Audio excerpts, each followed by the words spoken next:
One of the things that people are really concerned with is like, what if terror cells have gotten in across the border? When you're letting in hundreds of thousands of people across the border, what are the odds that a few of them aren't terrorists? Well, haven't they caught terrorists at the border?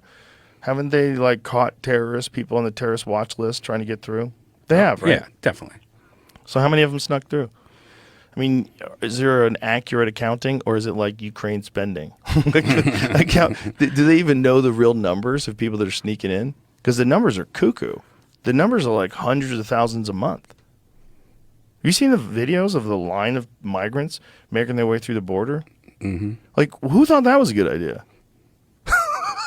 It's ridiculous. Who thought that was a good idea to like let potential terrorists and criminals into the country? That's why we need to build this wall, Joe. Because if you say that you're against that, you're racist, Right. Which is wild. Yeah. Wild. And you got to wonder how much of that is engineered by other countries, how much of that is like engineered social media outrage by Russia. China buying up all our properties. That's crazy. You find out that China owns so much. Hey, dude, I was in Greece this summer, and when you're walking around those ruins and you see like what it used to be, and you go, I wonder if they saw it coming. Wonder if they thought this building was going to be here perfect forever. They'd be operating their government out of this building. It's probably been thousands of years they were running it like that. Nope. Mm-hmm. Go back now, it's just rubble. Like, when it happens, does anybody know it's going to, or is it like right now where you're like, boy, it seems like we're at the brink of everything falling apart. Chaos.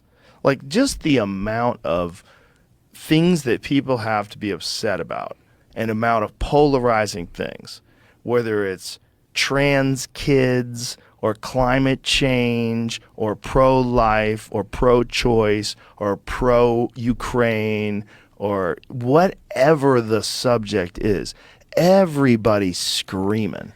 Everybody's convinced on one side that it has to be this way, and everybody on the other side is like, those people are the end of civilization. Those people are the fucking death of democracy.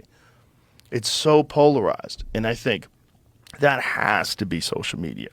And some of that has to be engineered. Some of that, we know that there's a ton of trolls out there that aren't really people, that are either from another country or maybe from our country, that are just literally designed to stir shit up and attack things and go after stuff. And then when you find out that our own government was actually censoring social media and contacting Twitter and telling them to delete posts or trying to get them to delete things that, they tried to get Facebook to delete this Tucker Carlson thing that turned out to be true. It was true. What he was saying was accurate. And they were like, we can't delete it because it's accurate. So they lessened its reach by 50% because the government told them to hide the truth. The government told them to hide the truth. Like, that's in this age where everything's going crazy and no one knows what's right and what's wrong. That's scary, man. Yeah, but that's what's happening in Canada right now. Oh, Full blown, full blown. I wonder if my podcast will even be able to air in Canada. Probably not, right? I wonder. People in Canada, you have to think about what the fuck they're doing, because you think that they think that they're doing it, or some people believe they're doing it, because of this misinformation that's online. Try to get a detailed audit of what is actually misinformation that they called misinformation and what turns out to be actual 100% fact now. It's a lot of it, kids. And the only way we find that out is if people are allowed to talk freely. And they might be wrong, and they might get things wrong, and they might be right. But you got to let them talk. And that is the only way we find out. Because if you think that silencing them and getting people who lie to be in charge of what can be said and what not can be said, that's the road to tyranny. That's the road to communism. That's the scary road. Not the kind of communism that everybody hopes for, where we all just redistribute wealth and everybody gets along. No, a totalitarian government that tells you what to do and fucking lies about everything. And they're playing that war game. You're playing I'm Brian Redban, I'm the co-producer of Kill Tony, and, I go on the road, I do stand-up, I'm a fun guy. That's the world you're in. That's the game you're playing. They're playing the war game. Mm-hmm. And they want to be able to tell you what you can and can't talk about. That's fucking scary shit, especially in this climate. It's fucking weird, polarizing climate. Like, it's like, oh God, everybody's so angry. What happened though to Canada? Remember, just 15 years ago, I would always consider them being so progressive, especially with marijuana and everything like that. And you used to go there and go like, man, this is like a chill USA.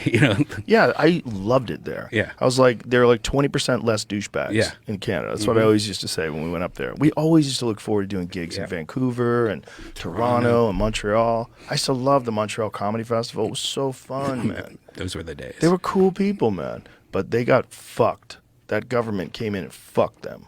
And it keeps fucking them. Like that whole Canadian trucker thing where people who donated money to them got their bank accounts frozen. Like, hey, that's Banana Republic shit. That's not supposed to be going on in Canada. Yeah. But it was all because of COVID. COVID gave them this reason to flex their authority in very creepy ways. That's what you have to always be scared of when any kind of disaster happens or a war or something crazy, an attack, because that they always use as an opportunity to get more power that you would never agree to earlier. Like no one would have agreed to what's in the Patriot Act. They tried that before. They tried it before, and everybody's like, get the fuck out of here. So they put it on the shelf. Most of those ideas that were in the Patriot Act, they had already tried to weasel those in. And then when it came along and there was 9/11, they're like, fuck it. Let's roll it out. Patriot. We're patriots. Who's going to say no to Patriot Act? Aren't we patriots? And then there was the NDAA, which gave them the ability to indefinitely detain people without charging them. Like, what? Like, you want the right to do that without judges and lawyers? And That's you want crazy. the right to do that? What if you're wrong? That's crazy. What if you're wrong? What if someone's a corrupt person involved in that administration, and that person that you're going to get arrested is actually like a whistleblower for a corporation or something? You have too much power. It's too much. Why don't you look into Jesus? He got the answers.